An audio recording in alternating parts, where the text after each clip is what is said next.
Hello friends, welcome to my channel Lakshya UPSC with Shivam Soni.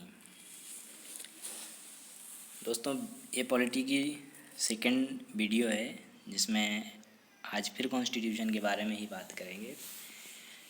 Last वाले video में आप लोगों ने बहुत देखा, लेकिन बस यही है कि आप देखने के बाद सब्सक्राइब नहीं करते हैं। प्लीज़ उसको सब्सक्राइब भी कीजिए, जिससे आपको जो भी वीडियो डलती है तो उसका नोटिफिकेशन तुरंत ही आ जाएगा। तो लास्ट वीडियो में हमने डिस्कस किया था कि कॉन्स्टिट्यूशन क्या है, उसके बाद डिस्कस किया था कि कॉन्स्टिट्यूशनलिज़म क्या है, उसके बाद हमने ये देखा था कि कॉन्स्टिट्यूशन के क्या फंक्शन होते हैं, क्या फीचर्स हैं कॉन्स्टिट्यूशन के, और क्या क्रिटिसिज्म है कॉन्स्टिट्यूशन के। आज के सेशन में हम बात करेंगे सबसे पहले कि कॉन्स्टिट्यूशन के साइज़ की बात करेंगे। दूसरा हम बात करेंगे कि जो कॉन्स्टिट्यूशन की साइज़ है, पहले इसके बारे में बात करेंगे। फिर हम ये देखेंगे बहुत से एलिमेंट कहाँ कहाँ से बोरो किए गए हैं। और थर्ड वी विल सी कि रिटन और अनरिटन कॉन्स्टिट्यूशन में क्या डिफरेंस है। ठीक है, तो सब स्टार्ट करते हैं।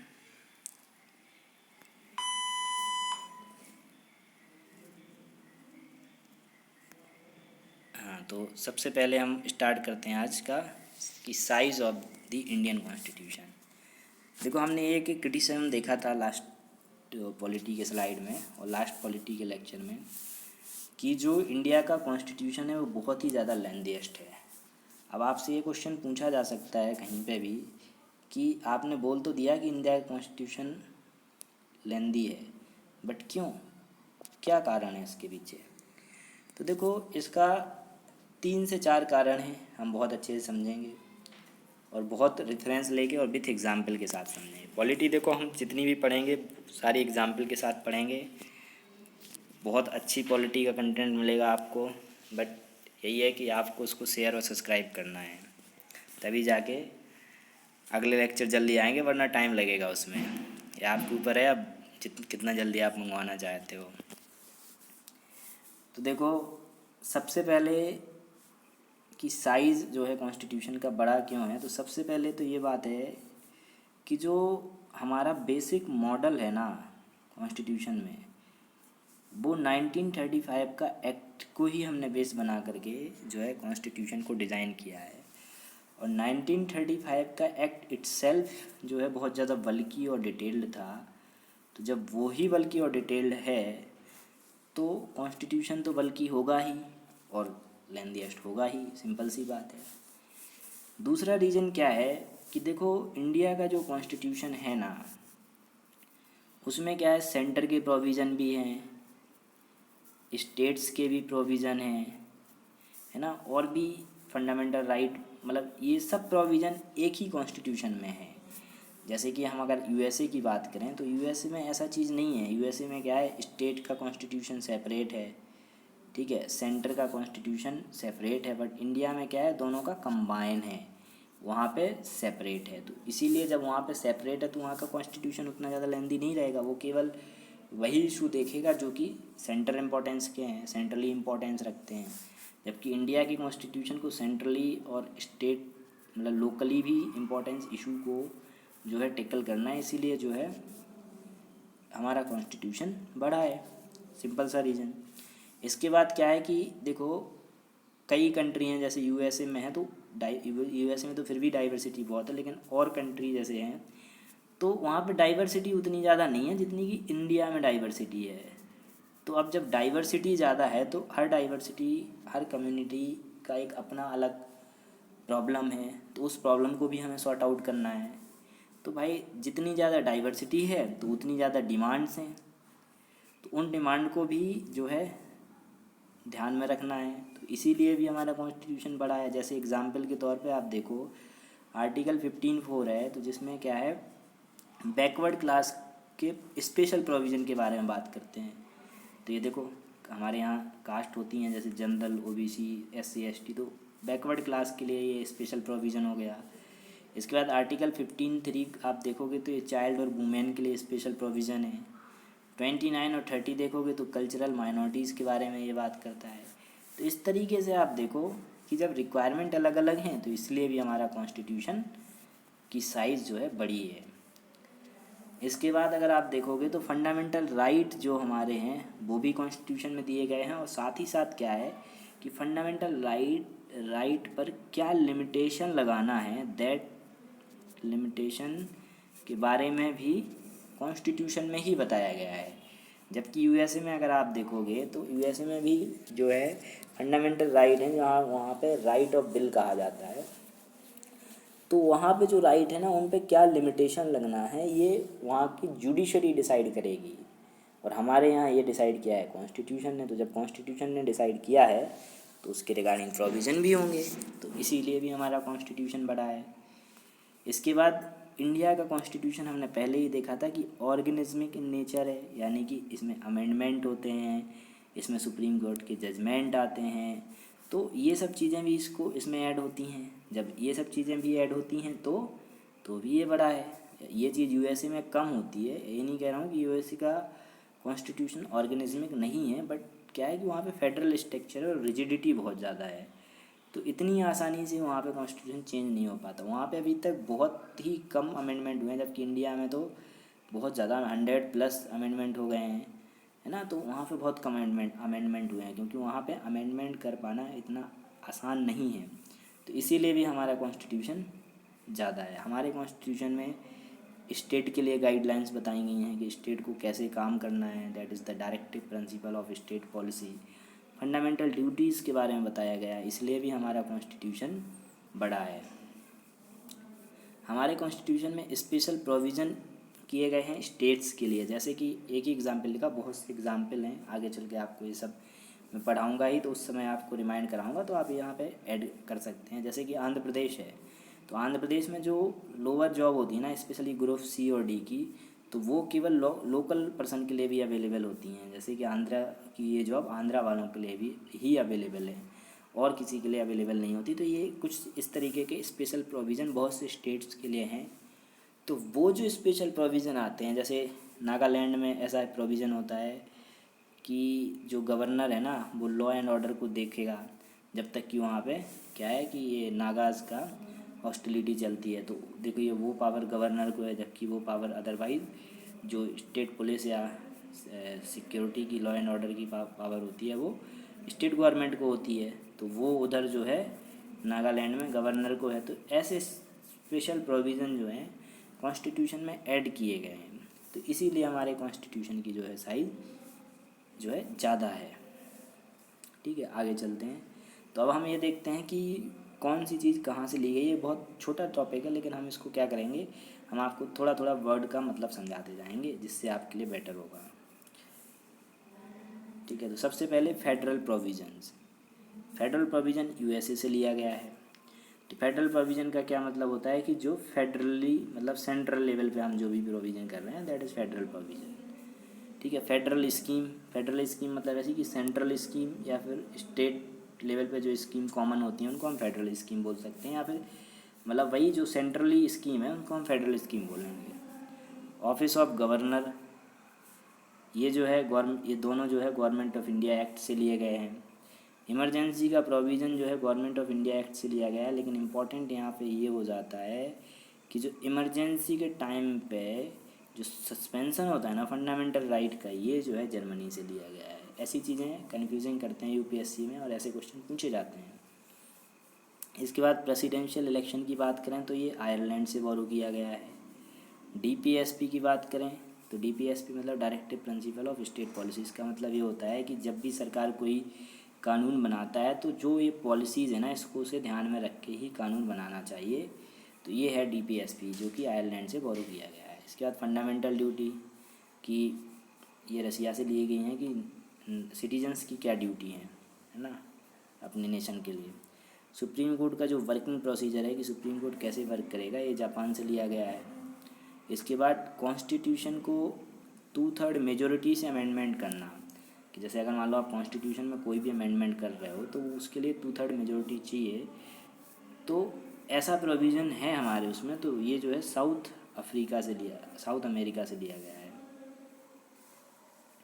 इसके बाद अगर हम बात करें तो इंडिपेंडेंस ऑफ जुडिशरी, जुडिशरी जो है इंडिपेंडेंट रहनी चाहिए, ऐसा यूएसए से लिया गया है।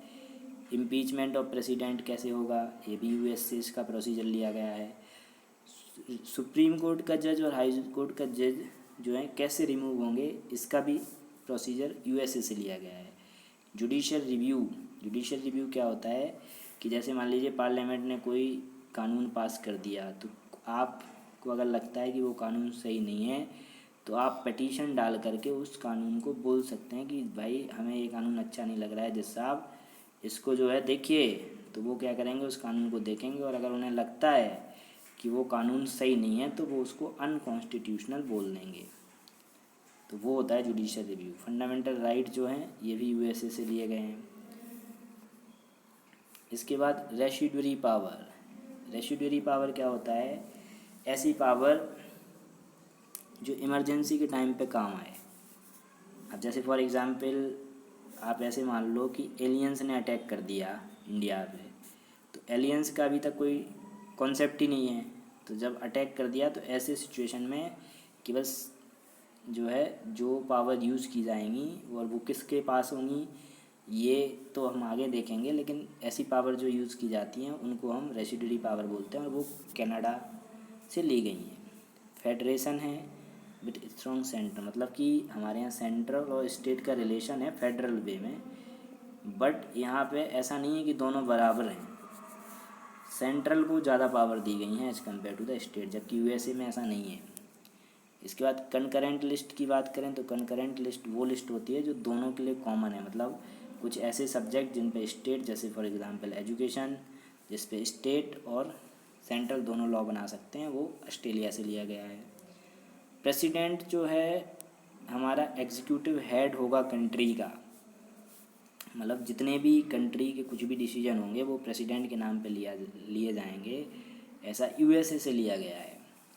प्रेसिडेंट जो है सुप्रीम कमांडर होगा आर्म्ड फोर्स का, ऐसा भी यूएसए से लिया गया है।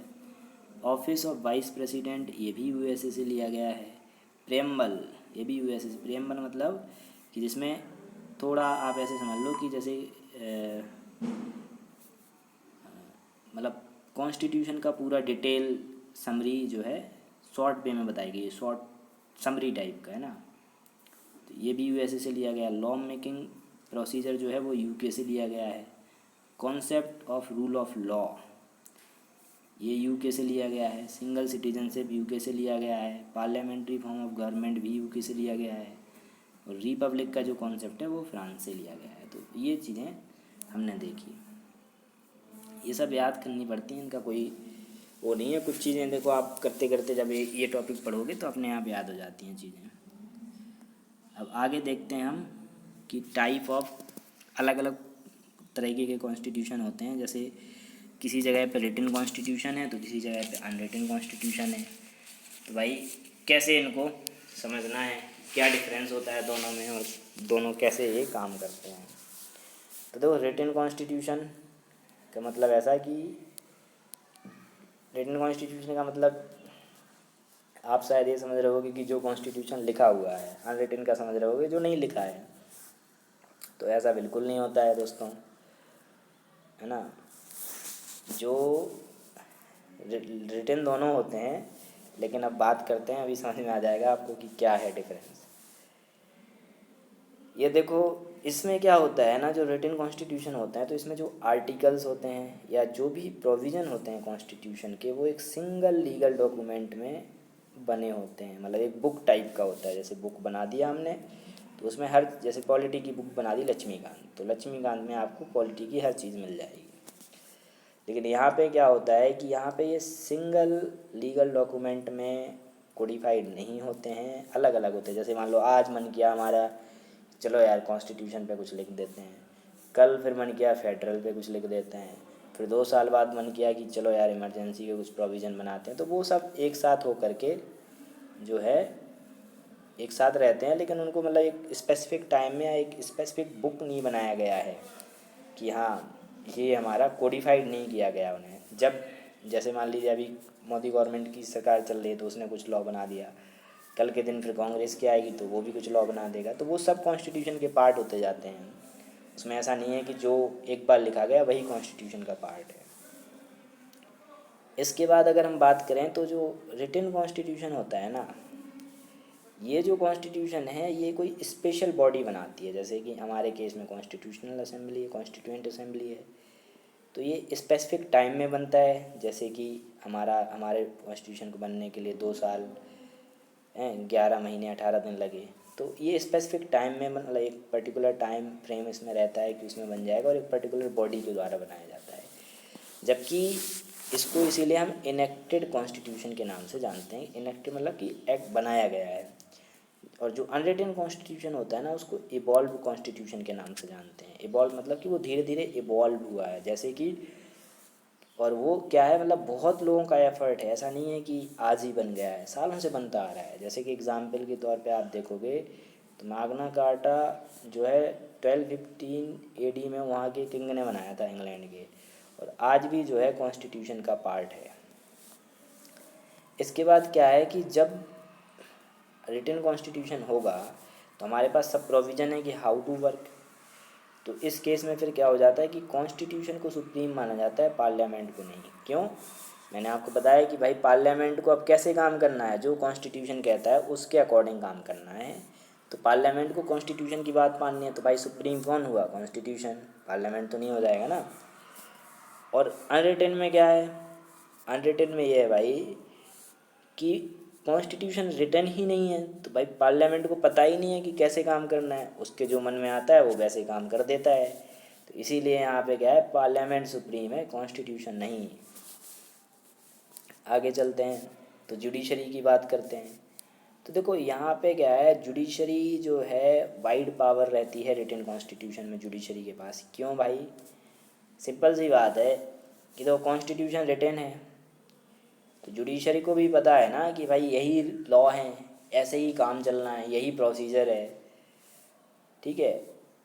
और जब प्रोसीजर वही है, और अगर मान लो पार्लियामेंट कोई लॉ बनाती है और वो उस कॉन्स्टिट्यूशन के प्रोविज़न को वायलेट करता है, तो वो बोल देगा ना कि भाई आपने कॉन्स्टिट्यूशन को वायलेट किया है। जब आपने कॉन्स्टिट्यूशन को वायलेट कर दिया तो आपका लॉ कैसा हो गया? अनकॉन्स्टिट्यूशनल हो गया, है ना। लेकिन ये पावर यहाँ पे नहीं होती है। क्यों? क्योंकि भाई मान लीजिए पार्लियामेंट ने कोई लॉ बनाया, अब सुप्रीम कोर्ट या जो एपेक्स कोर्ट है कंट्री का, वो कैसे डिसाइड करेगा कि आपका लॉ सही नहीं है? भाई आप ही बताओ कैसे डिसाइड करेगा? क्योंकि कोई रेफरेंस तो है नहीं, जो लॉ पार्लियामेंट ने बना दिया वही कॉन्स्टिट्यूशन है, वो कॉन्स्टिट्यूशन का पार्ट है, तो आज कुछ बनाया तो वो तो सही ही होगा ना, फिर कैसे गलत हो सकता है? तो इसीलिए उतना पावर नहीं होता है जितना कि यहाँ पे होता है रिटन में। देखो रिटन कॉन्स्टिट्यूशन में अलग अलग तरीके के लॉ होते हैं, जैसे कि कुछ लॉ कॉन्स्टिट्यूशनल लॉ होते हैं, कुछ अदर्स लॉ होते हैं। जबकि यहाँ पे ऐसा डिस्टिंक्शन नहीं होता है। यहाँ पे कोई भी लॉ होगा वो कॉन्स्टिट्यूशन का पार्ट ऑटोमेटिकली हो ही जाएगा, क्योंकि हर कोई अलग से कॉन्स्टिट्यूशन तो है नहीं, तो हर लॉ कॉमन लॉ ही हो गए। इसके बाद यहाँ पे क्या है, ये चीज़ें तो इम्पॉर्टेंट होती हैं इसलिए मैंने हाईलाइट भी किया है कि देखो रिटन कॉन्स्टिट्यूशन होगा ना, तो रिटन कॉन्स्टिट्यूशन आपकी फेडरल पॉलिटी और यूनिटरी पॉलिटी दोनों तरह की गवर्नमेंट ला सकता है। कैसे? देखो फेडरल पॉलिटी वो होती है जहाँ पे सेंट्रल और स्टेट दोनों मिलकर काम करते हैं, दोनों के अपने अलग अलग एरिया होते हैं काम करने के, और एक दूसरे पे डिपेंडेंसी तो होती है, मतलब इंटरकनेक्टेड होते हैं, लेकिन ऐसा नहीं है कि एक दूसरे के सुपीरियर और वैसे होते हैं कि नहीं, अगर सेंट्रल ने बोल दिया कि भाई किसी स्टेट को कि तुम्हें ये करना ही है, तो स्टेट बाउंड है कि हाँ करना ही है। स्टेट अपना अपने अकॉर्डिंग काम करेगी, उसका अपना अलग मतलब रूल हैं, अलग एरिया है काम करने के, सेंटर के अपने अलग एरिया है। लेकिन यूनिटरी में कैसा होता है कि यूनिटरी में सेंटर और स्टेट होता तो है, लेकिन सेंटर ही डायरेक्शन देता है स्टेट को कि आपको यही करना है, और स्टेट को वैसा ही करना पड़ता है। मतलब आप ये समझ सकते हो कि वहाँ पे जो स्टेट गवर्नमेंट होती है वो सेंट्रल गवर्नमेंट की ही एक हिसाब से विंग होती है, मतलब सेंट्रल गवर्नमेंट का ही काम करती है स्टेट में जाके। लेकिन ऐसा फेडरल में ऐसा नहीं होता। तो ये डिफरेंस है यूनिटरी और फेडरल में। जैसे कि इंडिया है, तो इंडिया और यूएसए और चाइना, तो इंडिया और यूएसए में फेडरल गवर्नमेंट है, यूएसए में बहुत ज़्यादा अच्छी फेडरल गवर्नमेंट है, इंडिया में मीडियम है, और चाइना में यूनिटरी गवर्नमेंट है ना। तो ये चीज़ क्लियर हो गई होगी आपको। इसके बाद जो है यहाँ पे अगर अनरिटन कॉन्स्टिट्यूशन है तो वो वहाँ पे केवल आपको फेडरल गवर्नमेंट नहीं मिलेगी, केवल मिलेगी तो यूनिटरी। कैसे? Only unitary. कैसे? क्योंकि भाई देखो, अगर फेडरल गवर्नमेंट है और आप चाहते हो कि लड़ाई ना हो, तो आपको जो है एरिया को डिवाइड करना पड़ेगा। एरिया को डिवाइड करने के लिए आपको कॉन्स्टिट्यूशन चाहिए पड़ेगा, तभी तो फाइट नहीं होगी। और अगर लड़ाई हो भी रही है तो एक आपको कोई ऐसी बॉडी चाहिए जो इन दोनों की लड़ाई को सुलझा सके। तो ऐसा तभी हो सकता है जब कोई चीज़ रिटन में हो पहले से कि हाँ ऐसे ये तुम्हारे काम है, ये तुम्हारे काम है। तो थर्ड पर्सन भी तो तभी डिसाइड कर पाएगा कि हाँ किसने गलत किया है। लेकिन तो यहाँ पे वो जैसे मान लो ये सेंट्रल गवर्नमेंट है, स्टेट गवर्नमेंट है, ये होती है जुडिशरी। लेकिन यहाँ पे जो यूनिटरी फॉर्म ऑफ गवर्नमेंट होती है ना, मतलब अनरिटन कॉन्स्टिट्यूशन होता है ना, तो यहाँ पे क्या है कि कॉन्स्टिट्यूशन तो रिटन है नहीं है। मान लो सेंट्रल गवर्नमेंट ने कोई डिसीजन ले लिया और स्टेट गवर्नमेंट ने कुछ ले लिया, सेंटर मान लो बोल रही है कि आपने गलत ले लिया, तो कौन है जो इसको बोल सकता है कि सेंट्रल सही है या स्टेट सही है? क्योंकि कॉन्स्टिट्यूशन रिटन ही नहीं है कि सेंटर का क्या काम है, स्टेट का क्या काम है, तो कॉन्फ्लिक्ट होगा ना। तो इसीलिए यहाँ पे हमेशा यूनिटरी फॉर्म ऑफ गवर्नमेंट मिलती है। इसीलिए मैंने ओनली लगाया। यूपीएससी में ऐसे ही पूछते हैं, तो ये ओनली का याद रखना कि unwritten constitution led only the unitary government. ठीक है। इसके बाद रिटन कॉन्स्टिट्यूशन जो है रिजिड भी हो सकता है और फ्लेक्सिबल भी हो सकता है। जैसे रिजिड का मतलब ऐसे कि रिटन कॉन्स्टिट्यूशन है तो उसको बदलना आसान भी हो सकता है और बहुत कठिन। जैसे यूएसए है, तो यूएसए में जो है बहुत ज़्यादा रिजिड है, क्योंकि वहाँ पे अगर आपको कुछ भी कॉन्स्टिट्यूशन में चेंज करना है तो आपको स्टेट से भी परमिशन लेनी पड़ती है। जबकि इंडिया में ये चीज़ थोड़ा कॉम्प्लेक्स है कि कुछ ऐसे सेक्शन हैं जहाँ पे आप अकेले ही कर सकते हो, बट कुछ सेक्शन ऐसे हैं जहाँ पे आपको स्टेट से भी परमिशन लेनी पड़ेगी, है ना। और जैसे श्रीलंका है तो उसमें फ्लेक्सिबल ही है कि सेंट्रल ही सब कुछ कर सकता है। और जब अनरिटन कॉन्स्टिट्यूशन होता है तो वहाँ पे हमेशा फ्लेक्सिबिलिटी ही होगी। क्यों? रिजिडिटी का काम ही नहीं है, क्योंकि कोई चीज़ पहले से फिक्स ही नहीं है। भाई फिक्स हो तो मतलब फिक्स हो कोई चीज़ कि हाँ ये प्रोविज़न है तो वो बदले। अब उधर तो कुछ ऐसा है नहीं, जो आज उन्हें लॉ समझ में आया कि ये लॉ होना चाहिए तो वो बना दिया। अगर पुराना उसको वायलेट कर रहा है तो वो अपने आप मतलब अनकॉन्स्टिट्यूशनल हो जाएगा, वो वाला उसको नहीं माना जाएगा, जो नया है उसको माना जाएगा। तो ये चीज़ जो है होती है। तो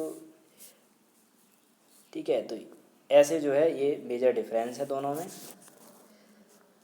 और बस इतना ही है आज के लिए। आज के लिए इतना ही दोस्तों। इसको शेयर करना और सब्सक्राइब करना चैनल को। देखो आपको कंटेंट तो अच्छा दे रहे हैं, तो शेयर और सब्सक्राइब भी कर दिया करो। और अभी अगला वीडियो में भी थोड़ा सा कॉन्स्टिट्यूशन के बारे में ही रहेगा और साथ में ये भी देखेंगे प्रीलिम्स और मेंस में किस तरीके के क्वेश्चन आते हैं इस टॉपिक से। ठीक है दोस्तों, thank you very much for listening.